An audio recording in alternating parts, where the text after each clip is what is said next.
And I know you're a Buddhist, so I would love to hear how you, in today's day and age, remain present, and also all these Fortune 100 CEOs, Fortune 100 company CEOs whom you coach. How do they practice being present and giving that gift to the people that they are with? Well, first, I'll tell you a funny story about being present. One of the people that I referred to in our book, The Earned Life, is a famous pro basketball player.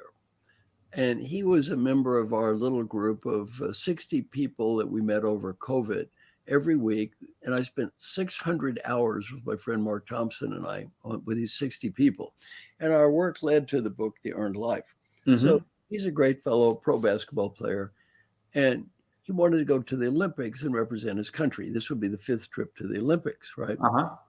Well, that's okay, but number one, he didn't need the money. He's very rich. And number two, it was not so good for his wife and small children because they couldn't even go to Tokyo. So his wife says, look, I'm willing to support you on this because I know it's so important to you. She said, on the other hand, this is nothing in this for me or the family. Mm-hmm. So all I want you to do is when you're there, just be present. Be present when you're there because you get checked out. You're not in the room. So every week they report on their progress. He gets up, well, how'd you do? He goes, no, not real good. And he said, my wife not happy with me, but he said I was incredibly tired. So I said, well, how tired were you? He said, I was so tired. Because that's interesting because my son and I paid $1,000 a piece to watch you play in the World Championship against the Boston Celtics. And you were running up and down the court like a maniac. Coach called timeout with 2 minutes to go. Were you tired? He said, I was exhausted. Did you go to the coach and say, coach, I'm tired. Give me a break, coach. You know what No. he said? I never told a coach I was tired in my entire life. Wow. Well, guess what? I said, do you think your wife is impressed?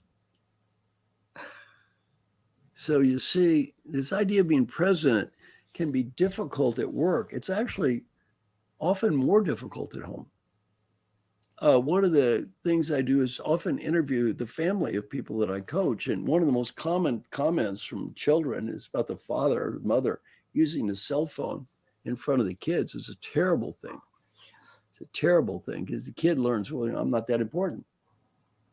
One father, he's made a big deal. The kids are supposed to have dinner with the family. Then over dinner, he'd sit there and use his cell phone. And, his daughter said, this is terrible. Why make this deal of us having dinner with you and you're using your cell phone all the time? So very important at work and at home. Carol Kaufman, who's a member of our 100 coaches Mm-hmm. group, had a good Yeah. saying.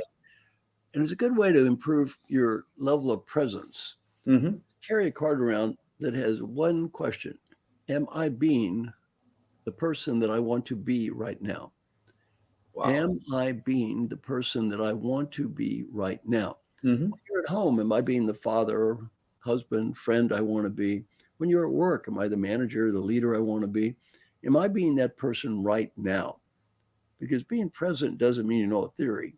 It's what are you doing right now?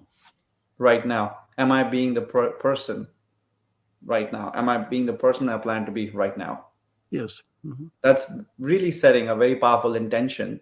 And you have a physical reminder all the time, reminding you of that intention that you carry with you.